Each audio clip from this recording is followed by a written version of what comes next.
தான் முருகன் மேல பக்தி அதிகமா இருந்தாலும் பக்தர்களுக்கு எல்லாருக்கும் இந்த காணொளி எப்படியாச்சும் இக்கட்டான நிலைமையில ஒரு லாஸ்ட் டெட் எண்டுக்கு வர பக்தர்கள் நிறைய பேர் இந்த தருணத்துல இருப்பீங்க. இந்த காணொளி எப்போ உங்களுக்கு போய் சேரும்னு எனக்கு தெரியாது. எல்லாமே முருகப்பெருமான் தான் அதுக்கான வழியும் அமைச்சு கொடுக்க வேண்டும்.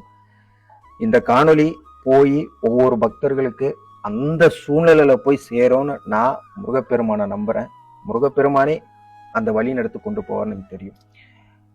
ஒரு முறை இல்ல பல முறையில ஒவ்வொரு நாளும் ஒவ்வொரு தருணத்திலையும் முருகப்பெருமான் நம்ம நம்ம வேண்டுதல் வைக்கிறோம். எனக்கு இது தேவை, எனக்கு இது நடத்தி கொடுக்கல, நான் உங்ககிட்ட வேற எதுவுமே கேட்கல, இயல்பாக ஒரு கஷ்டப்பட்ட ஒரு சூழ்நிலையில தான் நானும் இருக்கேன். இவருக்கு நடந்திருக்கு, எனக்கு நடக்கல, ஓ அவருக்கு தான் சிறந்த பக்தியா, அந்த மாதிரி நான் மனசுல எதுவுமே நான் நினைச்சு கூட பார்க்கல.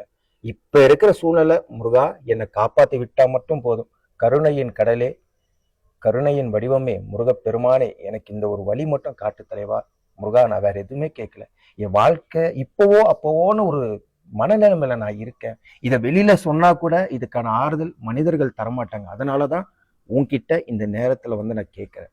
இந்த சூழ்நிலையில லட்ச பக்தர்கள் இருந்தாங்கன்னா அதுல ஒரு 70% 80% நான் என்கிட்ட பேசுற பக்தர்கள் வரைக்கும் நான் சொல்றேன், மிக கடுமையான வாழ்க்கையில சந்திக்கக்கூடிய ஒரு நிலைமையில இந்த நம்பிக்கை எப்படி இழக்குதுன்னு தெரியும் அவங்களுக்கு.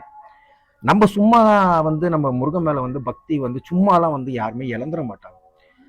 ஆனா இதுல முக்கியமான ஒரு தருணம், ஒரு விஷயம் உங்களுக்கு எல்லா முருக பக்தர்களுக்கும் ஒரு விஷயம் நான் பகிர்ந்துக்கணும். இது ஏன் பகிர்ந்துக்கணும் அப்படின்னா, இது ஒரு சின்ன ஒரு கிளாரிட்டி வரும். இது வரைக்கும் யாராச்சும் உங்களுக்கு இந்த கிளாரிட்டி கொடுத்துருக்காங்களா இல்லையான்னு அப்படின்னு தெரியல. இது என்னோட கடுமையும் கூட. முருகப்பெருமான் எனக்கு சொன்ன விஷயத்த நான் உங்க எல்லாருக்குமே பதிவு பண்றேன்.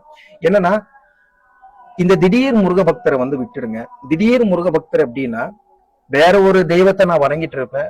முருகப்பெருமான் மேல ஈர்ப்பு எனக்கும் ஒரு அளவுக்கு அதிகமான ஒரு அன்பு இருக்கு, எனக்கு முருகன் கோயிலுக்கு நான் போகணும், புதுசா நான் முருகன் கண்ணில் தென்பட்டா கூட